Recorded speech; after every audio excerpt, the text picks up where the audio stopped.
La Sociedad Española de Radiodifusión presenta... Ser... ¡Viva la radio!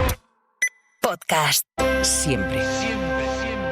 Los superhéroes vuelven a la cartelera con Venom y Tom Hardy en una época donde la taquilla ya muestra síntomas de cansancio con este tipo de cine.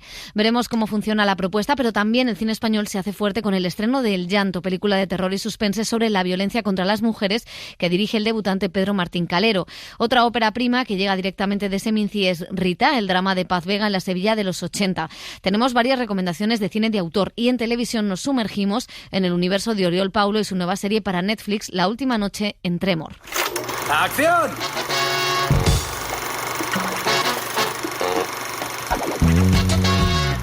El cine en la Ser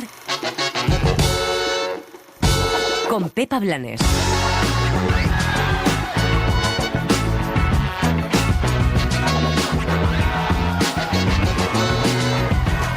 La Seminci ha cogido fuerza, el festival ha recuperado un brillo y una relevancia que se había desdibujado en los últimos años y ha apostado por una programación diversa y atrevida, con mucho cine español, ese cine español que se sale de las convenciones. Es curioso que una de las críticas de los más agoreros a nuestro cine en los últimos años era que todas las películas parecían la misma, algo que no era cierto en otras temporadas, pero que este año es menos cierto si cabe, se rompe por todos lados. Hemos visto un musical sobre la eutanasia, hemos visto una película sobre las infancias trans con toque alegórico. Hemos visto terror para hablar de la maternidad y comedia para hablar de la inmigración y una fábula sobre el cine de los Lumière.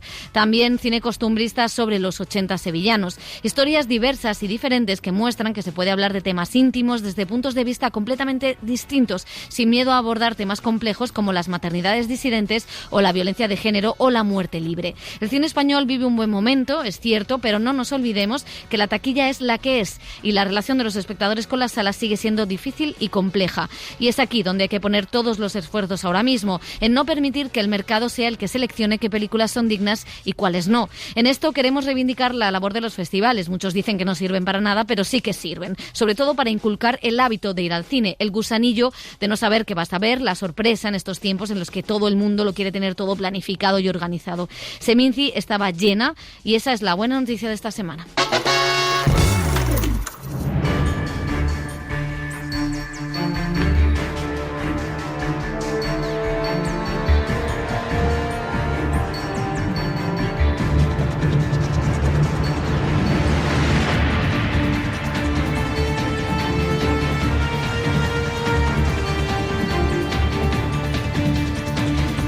Con música épica comenzamos. Elio Castro, José Manuel Romero, vuelven los superhéroes. Tus superhéroes no somos estáis contando exactamente mis supervillanos. Más bien, Gru, ¿qué tal? ¿Cómo estáis? Muy bien. Aquí después del de la Seminci. Sí. Vallisoletano, sobreviviendo, con superhéroes en la cartelera. Menos mal que hay con más superhéroes propuestas. En la Seminci, también. Unos pocos. En cada esquina casi de Valladolid había un supervillano o un superhéroe, no sé qué decir. Bueno. Por la noche supervillano y por la mañana superhéroe. Es lo que nos gusta, ese Jekyll y Hyde. Bueno, esta forma de empezar el programa es así porque el estreno gordo o más comercial de la semana es Venom, el último baile, que es el cierre de la trilogía, de esta historia centrada, más que en los superhéroes, en el universo de los villanos de Spider-Man, sin Spider-Man, pero eso sí, con Tom Hardy, que esto sí que nos gusta, vuelve a este personaje y esta vez hasta ha participado en el guión. Esto no te va a gustar. No, te garantizo que no me va a gustar nada. Mi mundo nos ha encontrado. ¿Quién ha enviado esa cosa? Mi creador. ¡Claro! Los simbiontes no vinieron aquí por accidente. Huían. ¿De qué?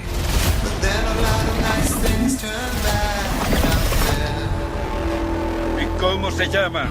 No. Bueno, pues Venom tampoco funcionó exactamente como las previsiones creían que iba a funcionar, al menos las otras entregas, y llega en un momento donde la taquilla es un poco anárquica, no sabemos muy bien qué funcionó o qué no. Los superhéroes, que eran el gran caramelo para llevar a gente al cine, las últimas películas no han funcionado. Veremos qué pasa con esta, después de que otro villano, Joker, pues tampoco fuera muy bien. Se ha agotado el modelo. No sabemos. Es verdad que Venom, no, como tú bien decías... Nos gusta hacer titulares. Sí, titulares, somos periodistas, pero es cierto que Venom no creo que sea el termómetro, ¿no?, para calibrar el estado del cine de superhéroes, porque tampoco es una de las películas más esperadas de este género. Lo de Joker sí que ha sido, para analizar, sobre todo por ese estreno en Venecia un mes y pico antes de su lanzamiento comercial, y cómo la crítica o la idea de musical no musical, que es un musical, le ha podido perjudicar o no, pero la taquilla es pobre para lo que se esperaba después de la primera entrega. Pero sí que es cierto que yo detecto o noto cierto cansancio o agotamiento desde Vengadores Endgame, que fue como el pico, ¿no?, donde los superhéroes pre-pandemia justamente también tocaron techo, y donde sí que la gente había acompañado casi a todos esos personajes durante más de 10-15 años emocionalmente, ¿no?, a esos superhéroes que tienen una legión de fans. Y desde ese momento que se separaron como el grupo de superhéroes más favorito de la gente, creo que han dado un poco palos de ciego, ¿no? Ha habido propuestas desde el cine de autor, como la que dirigió Chloe Zhao, a Capitana Marvel, también vilipendiada, no sabemos si por una cuestión de género o no. Ya te lo digo yo, que sí, igual que la de Chloe Zhao. Que mira Brie Larson, lo que le ha costado volver a trabajar casi con los fans, y sí que ha habido ahí un poco de esquicie, yo creo, por parte de las productoras, y no saber muy bien para dónde van o qué hacen o qué personajes cogen para hacer spin-off. Están dando un poco palos de ciego, o esa es la sensación general, aparte de lo exigente que se ha vuelto casi seguir el cine o el audiovisual de superhéroes, cuando ahora se mezcla con las series y las historias, está todo este mundo conectado, el multiverso. Expandido. El multiverso da, Elio, muchísimo trabajo. Es que te pierdes una película y de repente ha cambiado todo lo del multiverso. Pues o sea, en realidad yo creo que es que puedes seguir viéndola igual, porque sí, no hay hombre, mucho. yo creo que es normal que se haya agotado un poco este mundo de los superhéroes, porque es que fue tal avalancha que cada temporada pues nos venían 2 o 3 títulos y historias conectadas, reconectadas, y en fin, que era normal que los espectadores, que también van creciendo y van exigiendo otras cosas y van dejando, o no, la etapa infantil o adolescente, pues dejarán de ver ese tipo de películas. Pero yo creo que es algo cíclico, que dentro de unos años volverá a ver pues otra gran película de superhéroes, se volverá a enganchar una nueva generación, un nuevo público, volverán a revisitar los títulos anteriores, en fin, que yo creo que es como todo en el mundo del cine, que siempre vuelve. Sí, porque luego se han hecho como todas las crisis también, claro. Te iba a decir. Sí, porque luego, por ejemplo, el Batman de Robert Pattinson y Matt Reeves sí que funcionó relativamente. Era Iba más a haber oscuro, otra, ¿no? con una vocación de autor, pero bueno, como... Está el Pingüino ahí en las series de Max. Sí, que está bastante bien la serie, o sea que veremos, porque nunca se agotan. No, la maquinaria de Hollywood es inmensa. Bueno, de Venom, que como decimos estaremos pendientes de qué pasa en la taquilla, vamos a un estreno nacional, El Llanto. Fue una de las películas españolas que vimos en San Sebastián y que ganó el premio exequo a Mejor Dirección. Pedro Martín Calero debuta con esta historia de 3 mujeres conectadas por unas mismas visiones y que se desarrolla en 2 épocas y 2 continentes, en España y en Argentina. ¿Ese es Tom? No, he salido un momento. A ver, dime el pasaporte, porfa. Pero si no hay nadie, amor. Que no hay nadie. Mira tu recuadro. Ahí, en la esquina, lo estoy viendo. Pau. Escrita por el director junto a Isa Peña, la guionista de las películas de Sorogoyen. La película es una producción de Caballo Films y con los autores hablábamos en el pasado Festival de San Sebastián.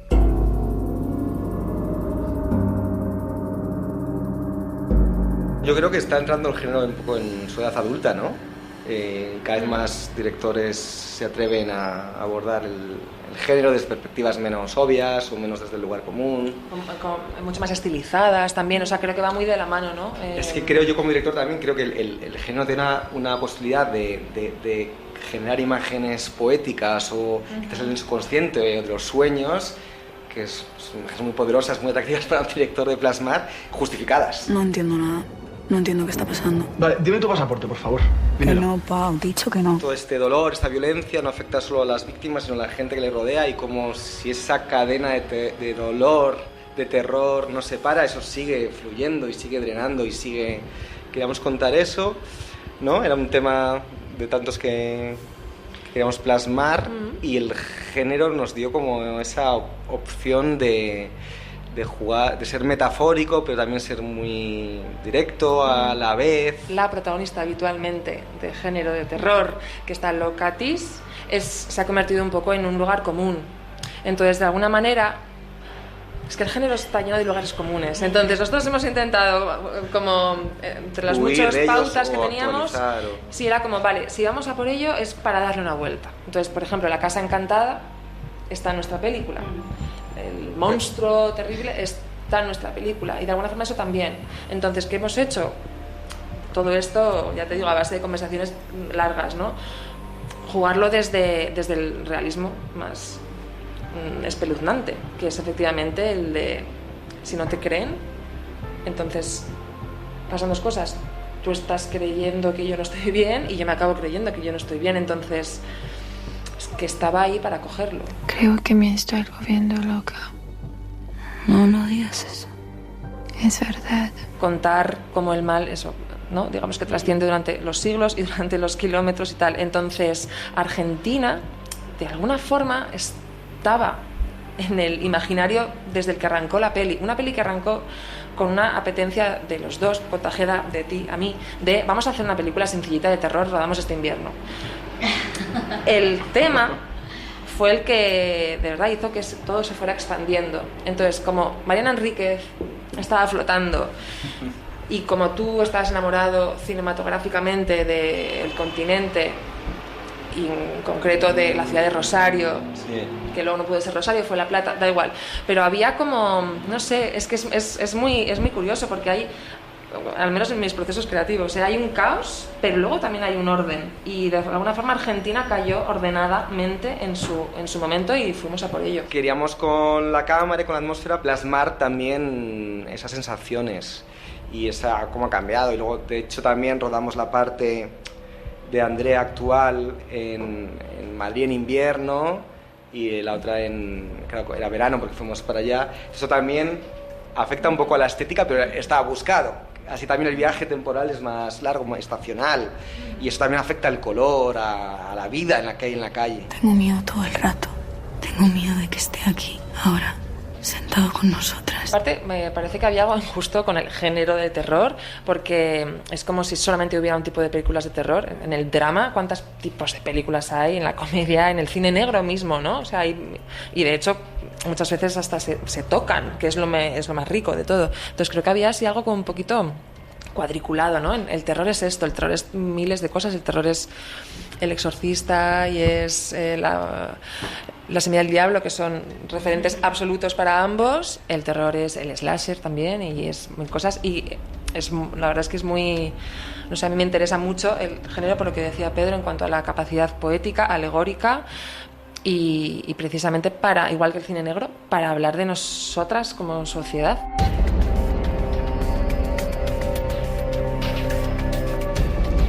Y entre las actrices protagonistas está Mathilde Olivier, Malena Villa y Esther Espósito en esta historia, como decimos, sobre la violencia y la falta de credibilidad que tienen las víctimas. Hay gran cantidad de cine de terror ya desde hace mucho tiempo que ponen historias en las manos de personajes femeninos fuertes, potentes, principales, alrededor de los que gira la trama y la historia central, ¿no? Y eso es lo que hace mucha falta en el cine y en las historias, en televisión también, ¿no? Porque en otros géneros pasa mucho esto de que la trama toda gira alrededor de un hombre y como que las mujeres son los satélites en la historia, y está muy bien también pues historias como esta, ¿no? De mujeres, y creo que cada vez más se va consiguiendo eso, pero que el terror lo lleva haciendo tiempo, ¿no? Y esta figura de la Scream Queen es una reivindicación al final, ¿no? De alguna forma feminista, de que la mujer se canse de ser víctima y la pobrecita y pase a ser el verdugo, ¿no? En estas historias, o la que toma las riendas o la que se salva a sí misma y acaba con el mal de alguna forma. Bueno, pues el llanto que mezcla, como decimos, el género, distintos géneros para hablar de esa violencia. ¿Qué os ha parecido, Elio? A mí un poco confusa. O sea, las películas de terror me gusta que además cuenten cosas que pasan en la sociedad actual o que conecten con la sociedad actual, tanto social, política, económica, pero aquí yo creo que tanto el guionista como el director, la guionista y el director, se han esforzado demasiado en romper todas las cosas que son triviales o que son típicas del género, ¿no? Y han querido pues rozar el rizo Y yo creo que se han pasado algo de rosca. Me da la impresión a mí, porque yo es que entré a la película casi a la mitad del metraje. Me costó entrar. ¿Qué pasa aquí? ¿Qué ocurre? Y con sensaciones un poco pues de decir, bueno, no sé lo que pasa ni lo que va a pasar, ¿no? Cosa que por otra parte pues está muy bien, porque no es trillado. Pero ya te digo que está un poco descolocado. Pero lo que sí que es verdad es que me dio algunos sustos y pegué algún respingo. Pero Elio Castro, te estás vamos, no voy a decir nada. ¿Qué? No, dilo, pero... que no me dio miedo a mí. No te dio miedo de ahí, pero yo pegué algún respingo en un momento dado. Eso sí. Yo creo que tiene ideas muy, muy, muy valiosas y muy interesantes, y creo que está muy bien contado la sensación de esas mujeres que parece que tienen una maldición y que la violencia se puede ver, o sea, esa idea a veces, ¿no?, de que la violencia te la mereces y que la violencia es algo que te pasa por encima y no como una consecuencia de las dinámicas sociales o de poder. Eso me parece muy interesante, como nadie cree a estas mujeres que dicen estar sufriendo cosas, como nadie cree a muchas mujeres que dicen ser víctimas de violencia de género. O sea, ese paralelismo me parece muy inteligente y muy interesante para desarrollar en una película. Sí me pasa, como a ti, que creo que después es confusa me parece interesante tener las dos ambientaciones, los dos lugares, las dos épocas, la idea de la escuela de cine. Hay cosas que me parecen profundamente interesantes, pero sí que creo que hay algo que les falta para compactar toda una historia en la que, bueno, pues hay buenas interpretaciones, hay, como digo, buenas ideas. Por supuesto, yo creo que ha nacido un director que tiene una mirada y una forma de rodar interesante, pero sí que creo que le falta algo que empuje a la película un poco más allá. Es que conecta, perdona que te diga, con este tipo de cine de terror, de It Follows, de Hereditary, que también es bastante controvertido. Es decir, que hay muchos que les encanta este tipo de nuevo horror, pero hay otros que lo detestan absolutamente, ¿no? Precisamente por eso, por ser complicado. Sí, y que juega con los códigos a lo mejor del terror o el suspense desde un thriller psicológico, ¿no? Porque realmente no es una peli en la que digas tú, da miedo, no es una peli de miedo al uso que podemos pensar, pero sí que utiliza diferentes elementos del género. Yo coincido bastante con vosotros en que el desarrollo de la historia puede ser confuso, es críptico, es un poco enrevesado. Le sienta bien esta idea de España-Argentina, viajar en dos épocas, a lo que es el motor de la dirección de Pedro Martín Calero, y que le valió el premio en San Sebastián a la hora de probar texturas, la integración, por ejemplo, de la tecnología en la primera historia que protagoniza Esther Expósito con los WhatsApp, y cómo las nuevas generaciones, ¿no?, se mueven en diferentes pantallas, a la historia argentina, donde vemos un poco a esta estudiante de cine, a lo Tesis, que es una de las claras referencias, grabando a otra y trazar como esa idea que traspasa fronteras y tiempos sobre,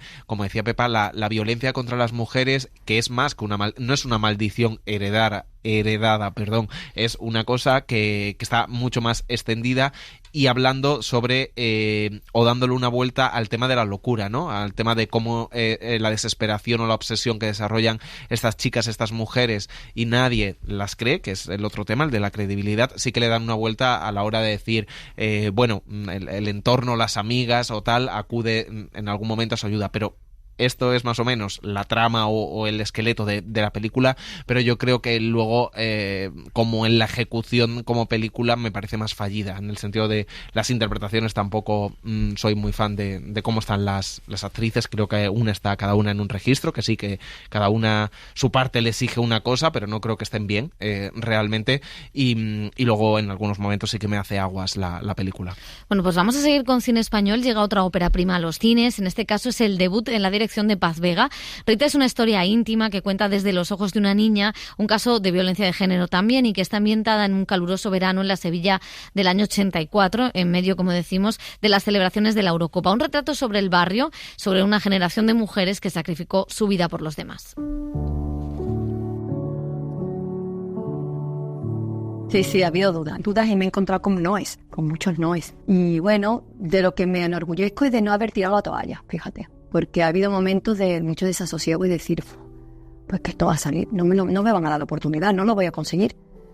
Ha salido. Y feliz, porque pese a todo, tengo que reconocer que he podido hacer la película que he querido. Mi película soñada. Y eso es muy difícil a día de hoy. ¿Qué estás haciendo? Estoy preparando el desayuno. Yo puedo, mamá. Mi niña se hace mayor. Claro. Ya tengo 7 años. Sofía tiene algo de gran actriz, pero de gran actriz. Y sobre todo tiene el saber estar en un set, que es muy difícil para los niños tan pequeños. Llegar al set, saber estar, saber comportarte, el silencio, la concentración. Mami, ¿sabes que tenía un sueño muy bonito? ¿Ah, sí? ¿Quieres que te lo cuente? Claro. Estaba en un jardín donde había muchos árboles. Nunca ha estado como un niño. O sea, tiene una madurez inquietante, que a la película le iba y al personaje le iba de maravilla. A veces digo, he tardado 8 años en esto, pero porque en sacar la película, digo, pero porque Rita, cuando la escribí, ni siquiera había nacido. Entonces he tenido que esperar estos años para que Rita llegara al proyecto. Es que lo tengo clarísimo. Entonces las cosas llegan cuando tienen que llegar. Porque vas a estudiar mucho y vas a tener un trabajo importante. Ganarás mucho dinero y serás una mujer libre. Escúchame bien, Rita. Nunca dependas de nadie. ¿No me entiendes? No mucho. Bueno, ya me entenderás. Nosotras somos las mujeres de esta generación, ¿no? De mi generación. Somos lo que somos y estamos donde estamos porque tuvimos unas madres que no lo fueron. Unas madres que sacrificaron su vida y que la dieron por su familia y por sus hijos. Pero que nos advirtieron y nos dijeron, estudia, trabaja, sé independiente, no dependa. Todas las mujeres de mi generación han tenido esa conversación con su madre. Yo te di mi amor por un día. Yo quería que mi película fuera un homenaje a una infancia preciosa, porque todos los que hemos tenido una edad podemos conectar en esa infancia, más allá de la historia y del drama. Y éramos niños, y niños felices, pese a todo. Niños que el primer día de piscina, ir a la piscina el primer día de verano, ese día era un acontecimiento. Vale.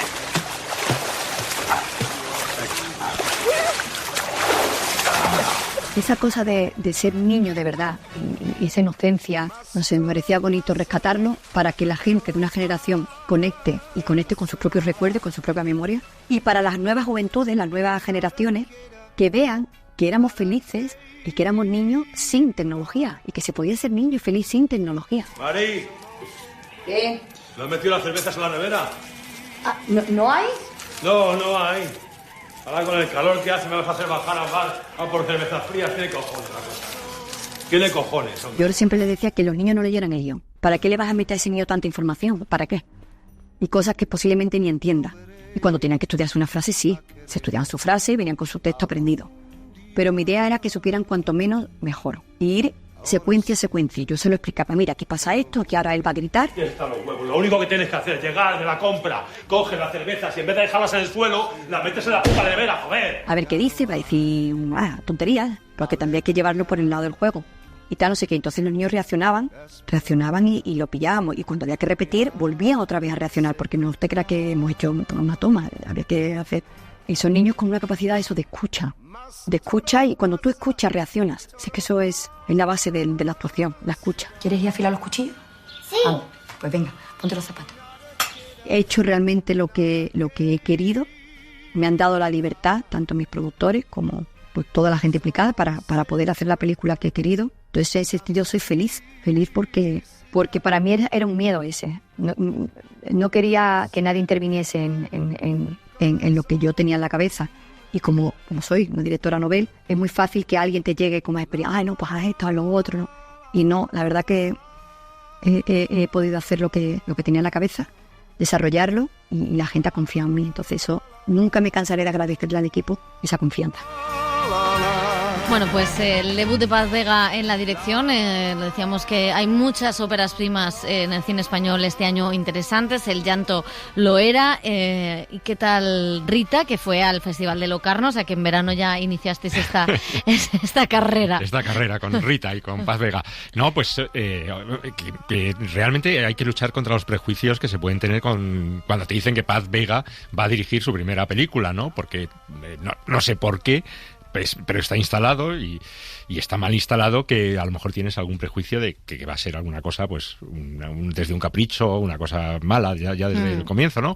Y yo creo que la película se sostiene, es muy convencional, tiene momentos muy tiernos, y lo mejor de la película, por supuesto, es la niña Sofía Yepuz, que realmente es la mirada de la película. Se sostiene toda la historia, tiene momentos muy bonitos, muy entrañables. Yo creo que Paz Vega dirige muy bien, incluso con el formato, la mirada de la niña, que todo se ve a través de los ojos de los niños, cómo las secuencias van pasando, las cosas que van pasando dentro de la historia. Recupera muchos momentos de la infancia, muchos objetos de la infancia.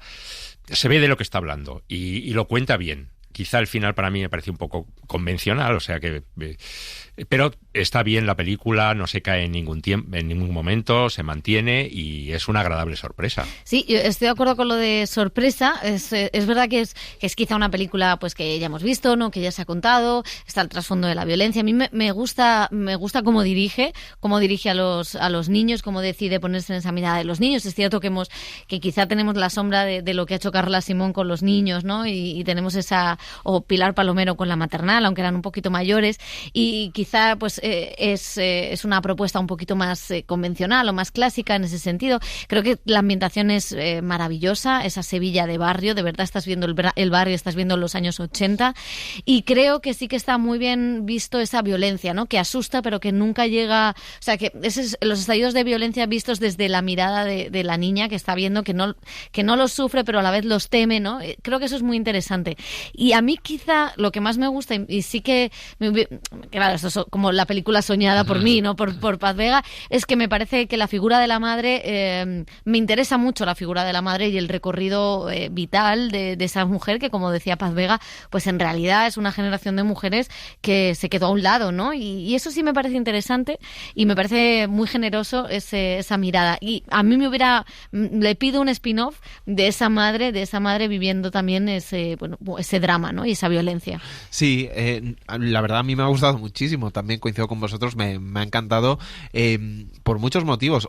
Indudablemente habéis dicho algunos. Luego me parece una película cero pretenciosa como ópera prima y como debut, muy conectada seguramente a vivencias muy personales, lo que comentabais de la atmósfera de esa Sevilla de los años 80, que yo creo que es fantástico cómo lo recrea, desde el empedrado de esas calles que todavía está, esos desayunos, esas casas familiares, esas chanclas para estar por casa, los vecinos, la comunidad de vecinos, cómo se relacionan, la gente en la calle, cómo vas al mercado. Todo eso está captado muy muy bien, y sin ser nada pretenciosa, como decía, creo que hace un ejercicio de cámara súper interesante a la hora de retratar el punto de vista de la niña y nunca sacrificarlo, desde que empieza en esa primera escena recorriendo la habitación llena de referencias a los años 80 de esa niña, y siempre se pone la cámara a la altura de esa niña, y luego utiliza muy bien el sonido y el fuera de campo para mostrar la violencia cuando los niños no están en la misma habitación, ¿no? Pero sí que sufren esa violencia de alguna manera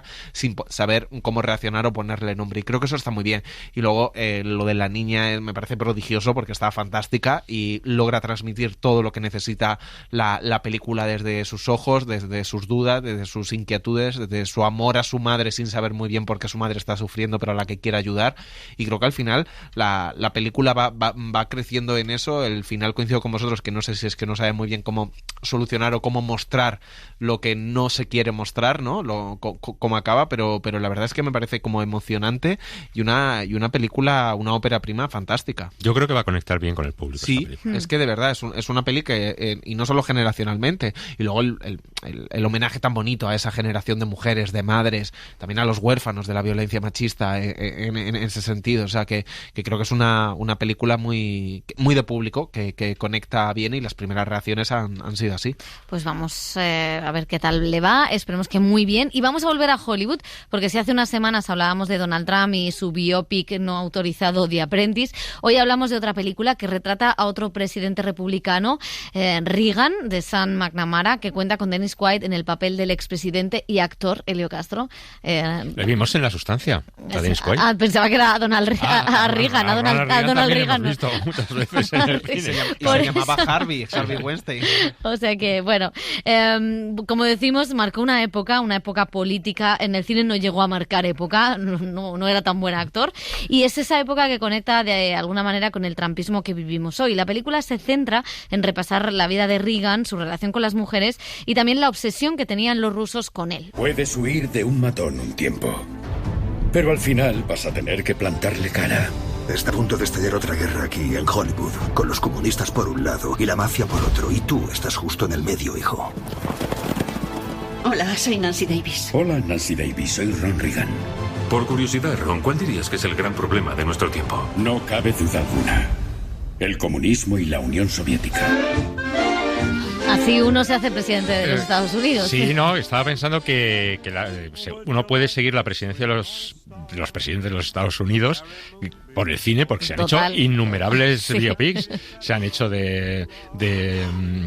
Bueno, se ha hecho de Donald Trump, de últimamente. Kennedy, de de Kennedy, todo, de Nixon se han hecho, y de George Bush también se ha hecho el suyo. de Lincoln. O sea, se han hecho muchísimas. Pero de la América reciente se han hecho muchísimos biopics de ¿Y presidentes. aquí qué pasa en España? Pues aquí, Eso. ¿qué pasa? Bueno, en España esperemos que no nos atiborren con los biopics de los presidentes, porque no son tan interesantes ni tan apasionantes como este, que es un horror. Realmente es la película, quiero decir, cuando tú quieres hacer una película para dejar bien a alguien y se te nota tanto que hasta se le da la vuelta y te cae mal ese personaje, pues este es el tipo de película que hasta Dennis Quaid está forzadísimo en este papel de Ronald Reagan, que está recordando ese pasado y que, bueno, pues es bastante significativo. Yo creo que lo que tiene de curioso es ver la obsesión por Hollywood, la obsesión por los rusos, y sobre todo que sí que de alguna manera el inicio del neoliberalismo y la desregulación no es que empezara ahí, porque ya existía, pero sí que empieza esta locura ahí. Reagan, Thatcher después harían lo que hoy tenemos, ¿no? O sea que creo que hay que verla con unos ojos sabiendo que es una cosa muy pastelosa, pero es interesante la cuestión política. Vamos a pasar al cine de autor, porque hay varios estrenos que nos interesa recomendar esta semana. Por ejemplo, Sex es la primera parte de una trilogía sobre las relaciones y el amor que está llevando a cabo el director noruego Dag Johan Haugerud. Es una mirada a qué significa el sexo dentro y fuera de la pareja en la sociedad actual a través de las vidas de dos amigos heterosexuales que empiezan a replantearse sus certezas alrededor de la sexualidad a raíz de dos sucesos que sacuden sus vidas. Uno de ellos tiene un sueño erótico con David Bowie, el otro mantiene una relación sexual no planificada con un hombre que va a arreglarle la chimenea de casa. Først så visste jeg ikke at det var David Bowie. Først så trodde jeg det var Gud. Pleier ikke å huske det jeg drømmer, men dette her husker jeg veldig detaljert. Sitter liksom i kroppen. Bueno, pues la película competía, por cierto, en la Seminci, tras haber pasado por la Berlinale. La segunda parte, Love, que es maravillosa también, estuvo en Venecia. El Love tenía una premisa muy curiosa, que era que solo desde la socialdemocracia se puede mantener relaciones sanas y no tóxicas. O sea, la derecha no fomenta el amor solidario. Bueno, y tampoco lo que muchos entienden por socialdemocracia, a lo mejor. No, exactamente, sí. Eso es mi crítica. Mi crítica hacia eso iba por ahí. Y en esta también es interesante cómo el replanteamiento de las cuestiones sexuales, donde las etiquetas a veces están tan establecidas que todo tiene que teorizarse y pensarse demasiado, ¿no? Realmente es una película, a mí me ha gustado mucho, pero muy extraña, el artefacto, pero está tan bien escrita y tan bien dialogada entre los personajes, porque te presenta a estos dos hombres con planos fijos que hablan de una manera como nadie hablaría en su vida cotidiana, pero a la vez me resulta todo supernatural lo que están haciendo en pantalla, como si el naturalismo de las interpretaciones de los autores estuviera por encima del texto, que es algo que normalmente tú no hablas así ni con tu pareja ni con tu amigo, ¿no? Luego que sean esta metáfora también que tienen o esa analogía que tienen con el país, porque creo que los que trabajan en las chimeneas, en el hollín, se considera que dan suerte o algo así en el país noruego, ¿no? Ya lo vimos. Entonces, en Mary Poppins. Como que tenga esas imágenes, se empieza a poner, yo viendo la película, imágenes de grúas de todo Oslo o de la ciudad llena de grúas, de los tejados, y luego se ponen a hablar de sexo con total naturalidad, de si han tenido una relación con otro hombre, como es el caso, y se lo ha contado a su mujer, y ahí empieza un poco el conflicto, y el otro sigue rayado por si Bowie lo mira o no lo mira en ese sueño recurrente que tiene. Y a partir de esas obsesiones se tejen unos diálogos y unas reflexiones que a mí me mantiene todo el rato pendiente, y me parece un ejercicio muy interesante, muy diferente de cine y muy estimulante. Claro, yo decía lo de la socialdemocracia, que parecía una broma, pero en realidad es un planteamiento muy bonito, que tú solo vas a poder tener relaciones plenas, satisfechas, nada tóxicas y consentidas, ¿no? Y felices, si tu relación con la ciudad, ¿no? Que es a lo que se refería José con las grúas, si la relación con la ciudad y con el entorno y con el resto de las personas es igual de saludable, ¿no? ¿no? Entonces, hablaba mucho de la construcción, de los centros cívicos culturales, también de la sanidad en la segunda parte, o sea, cómo la construcción de las cosas públicas ayudan a la vida íntima de una persona. O sea, no quiero decir que yo, determinada presidenta de una comunidad, su relación no sea buena. Ya. No lo voy a decir, no lo he dicho. Pero quiero decir que la propuesta ideológica me parece muy bonita en las dos. Sí. Y eso sí me parece muy, muy interesante. O sea, que recomendamos ver Love. No, que quiero decir que lo que tú quieres decir es que la sociedad del bienestar lleva a un bienestar del sexo. Exactamente. Solamente eso. Es. Bueno, vamos a dejarlo que aún nos metimos en un lío. Deberíamos comprobarlo, al menos, que nos dejen comprobarlo. Nosotros no tenemos una sociedad del bienestar, por mucho que sea. Que nos dejen comprobarlo un tiempo.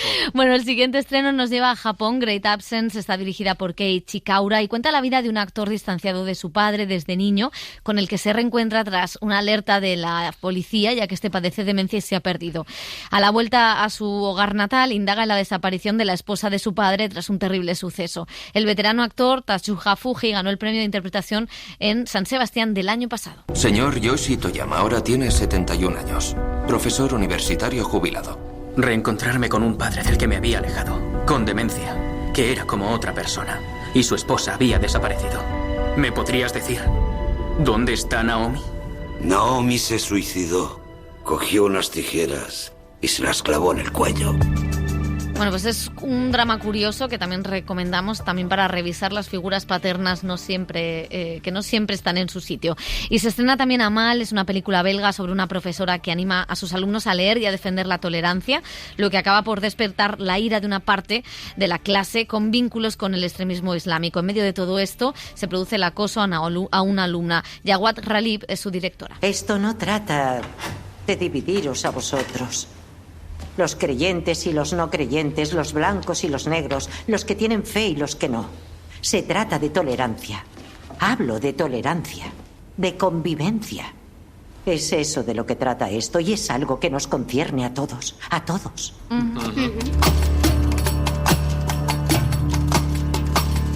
Y el director nos hablaba de por qué tomar el punto de vista del profesor y cómo la educación es la base de todo.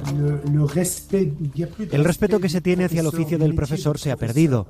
Después del caso de Dominique Bernard, aquel profesor que fue asesinado en Francia por un alumno radical, hemos visto que el profesorado se siente acosado y abandonado desde hace algunos años.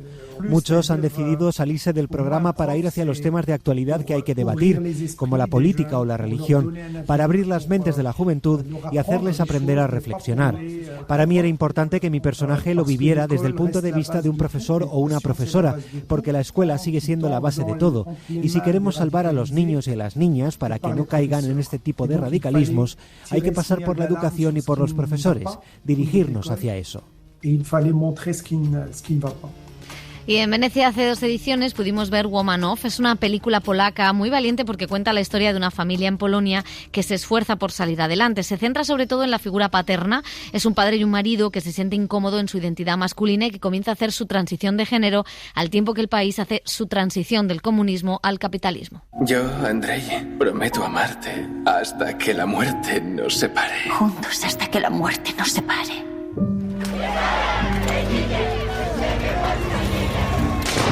Y serte fiel y sincero en nuestro matrimonio.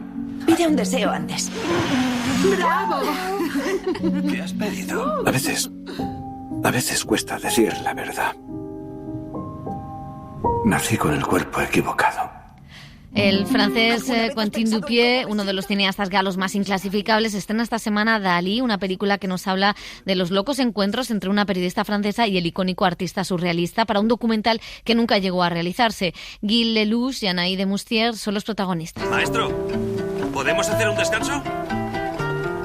Joder, qué pesadilla. ¿Estás mal de la cabeza? Y terminamos con un documental musical, La Joya Batllal, que sigue a la cantante catalana en lo que fue la salida de su primer álbum. Antes de que sigamos con la fiesta, quiero haceros un regalo porque estoy en mi ciudad. Solo quiero que sepáis, mi próximo álbum se va a llamar La Joya. Ahora que ya sabéis esto, lo vamos a celebrar. Esto es una fiesta, quírame la mesa. Para moverlo como es. Mi próximo álbum va a ser un poco como soy yo, va a tener de todo.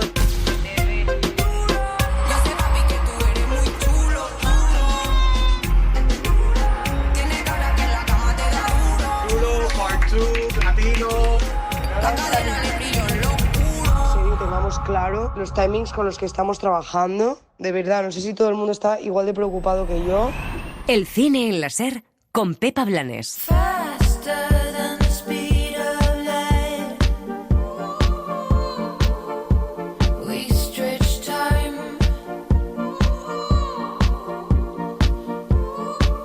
Las series.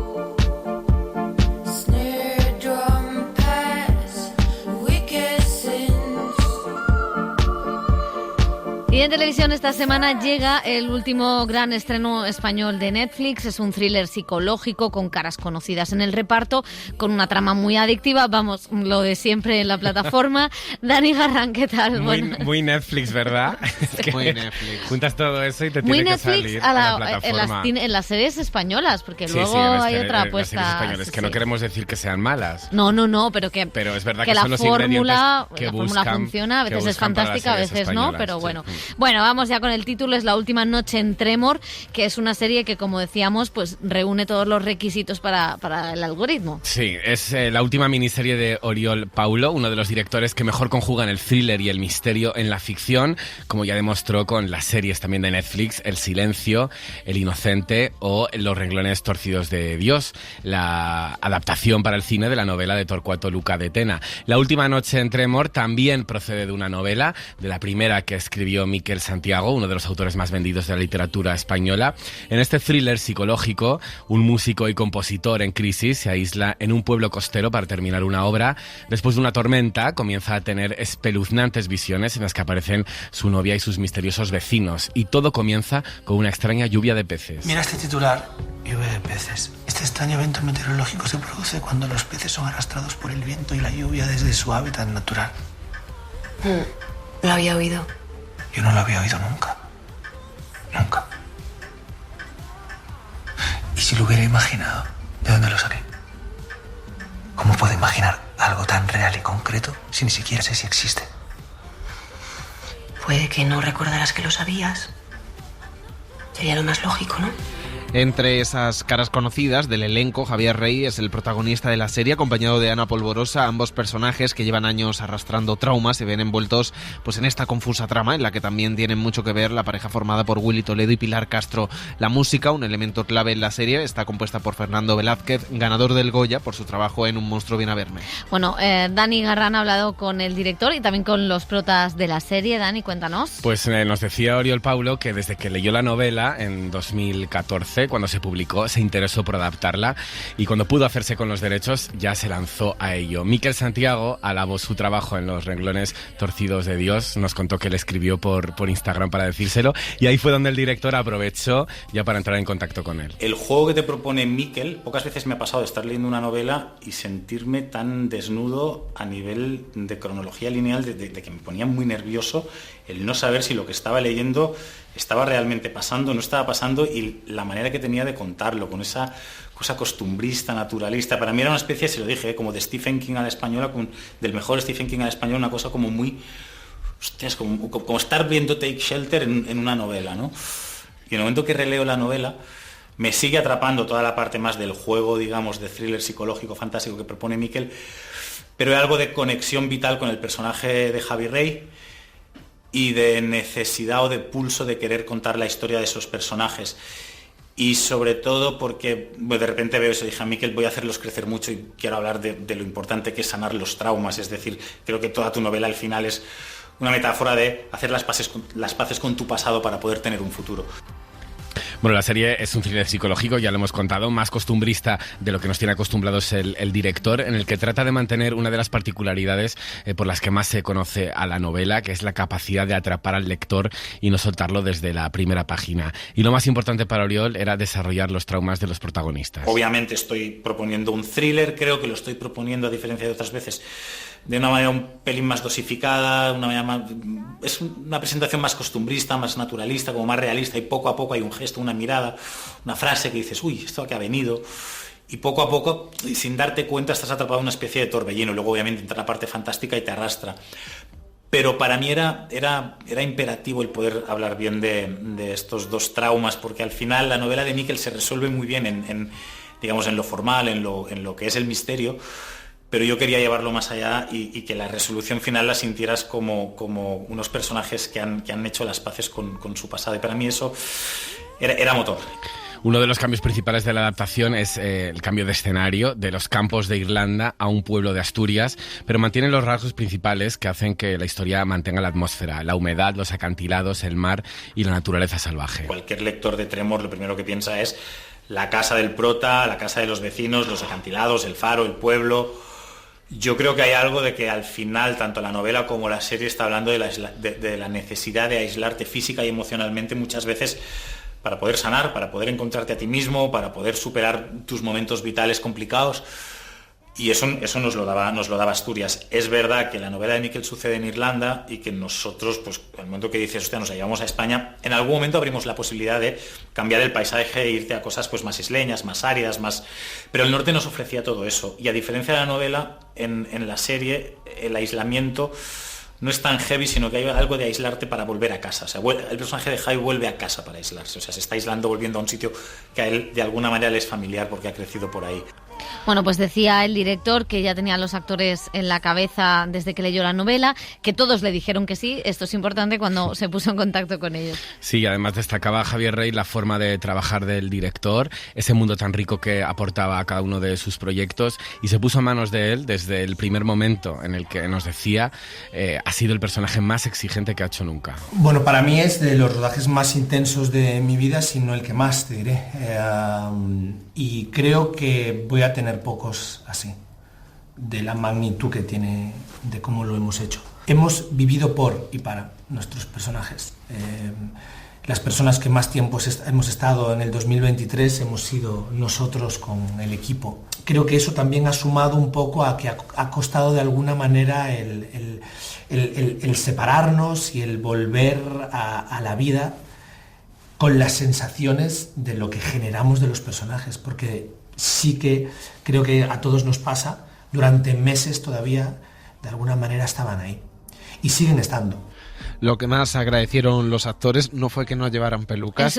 Algo, por favor, no algo habíamos comentado. A comentar, porque no hay pelucas. No es todo hay pelo natural. Aclaración, en una serie, en una película de Oriol Paulo, que sin tiene pelucas. Predilección por las pelucas, lo Pero hemos visto en toda su filmografía. En esta serie hay mucha lluvia, hay mucho viento. Una peluca yo creo que no se podría mantener ahí. Vamos a tener que consultar a nuestra compañera Beatriz Martínez, experta en pelucas del cine de Oriol Paulo. Bueno, los actores lo que agradecieron, decíamos, eran las largas jornadas de ensayos que pudieron desarrollar. Fue un rodaje muy largo, como escuchábamos, de 8 meses, pero cuando llegaban a grabar, pues toda la escena ya estaba bien engrasada, nos decía Ana Polvorosa. Pues con muchísimos ensayos, la verdad, y con un análisis de los personajes como súper exhaustivo. Hemos contado con la...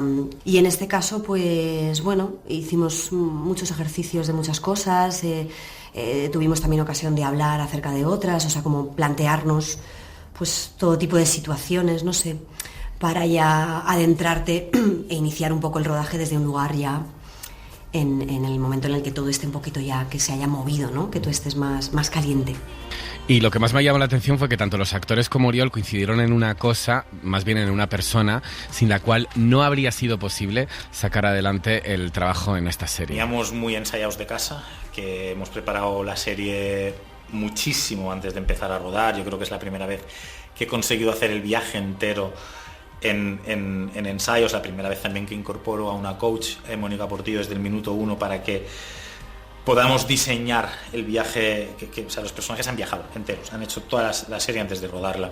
Hemos contado con la ayuda también de Mónica Portillo, que fue nuestra coach durante el rodaje. Yo ya había trabajado con ella previamente y Mónica es una maravilla porque, bueno, nos facilitó muchísimo, nos ayudó a comprender muchísimas dudas. Era difícil hacerlo y verlo y mantenerlo, pero bueno, tuvimos un equipo increíble, tuvimos una coach que nos ayudó muchísimo. Mónica Portillo. Mónica Portillo. Control del agua, que es la hostia. Yo personalmente sin ella no hubiera podido sacar la serie. Ninguno. Bueno, Mónica Portillo, no queríamos quedarnos sin hablar con ella. ¿Quién es Mónica Portillo, por favor? Portillo? Con voz de True Crime. Una coach de actores en una serie muy exigente, emocionalmente, interpretativamente como esta, así que hemos hablado con ella.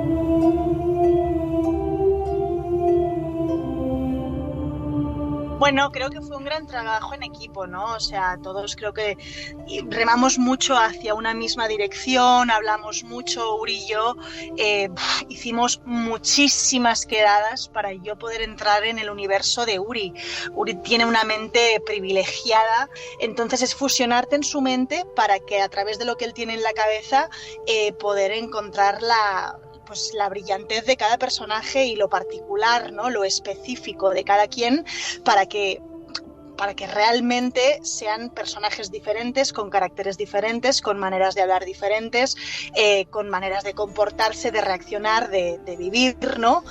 Sé que parece una locura. Y por eso la encerraron. Mi padre y yo nos reíamos. Decía tantas cosas que pensábamos que alguna tenía que acertar. Pero unos días antes, ella sabía que ese tren iba a descarrilar. Justo ese tren. Yo, de hecho, muchas veces mi trabajo también era, más que meterles dentro, era sacarles. O sea, yo aposta muchas veces, hablaba con ellos de otras cosas. Entonces depende, es que claro, hay gente que necesitas que entre más y hay gente que al contrario, necesitas que salga más de eso. Porque al final, para mí, la premisa es que siempre tiene que ser lúdico, siempre tiene que ser un juego, muy en serio, pero un juego, ¿no? O sea, si algo de pronto me está haciendo daño en mi vida personal, entonces hay algo que no estamos terminando de hacer bien, porque no eres tú. Y sí, nada de esto es real. Alex, lo que quiere decir es que soy un puto chalado que cree que ve el futuro. Yo me empollé la serie hasta la saciedad, porque siempre se rueda, o casi siempre, en no cronología, ¿no? En discontinuidad. Pero claro, en este caso era dificilísimo porque no solo no rodábamos en cronología por la dificultad de todo, sino que además a veces no podíamos terminar secuencias porque pasaban en día, en noche, bla, bla, ahora lluvia, ahora no lluvia. Entonces teníamos que retomarlas desde ese punto 3 semanas después, 1 mes después, 3 meses después, y era absolutamente una locura de récord emocional. Necesito saber si hay alguien que tiene razones para haceros daño. Absolutamente nadie. ¿Estás seguro de eso? Alex, creo que María tiene razón. Deberías ir a que alguien te ayude a interpretar esos sueños. Se hizo un equipo extraordinario, o sea, se hizo un match de personas a lo personal y a lo profesional, yo creo, muy completo.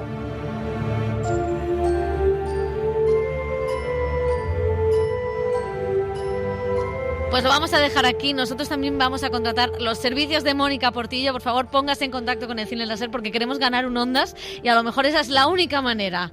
José Manuel Romero, Dani Garrán. Necesitamos un coach, por lo menos. Exactamente. No han necesitado coach los compañeros de la Cena de los Idiotes. De hecho, nuestro técnico, Dani Lamparero, ha ganado un Ondas y nos está grabando a nosotros. O sea que algo bueno tendremos. Qué honor. Júntate conmigo y habrá éxito. Exactamente. Pues con Paquita Sara siempre nos vamos. Adiós.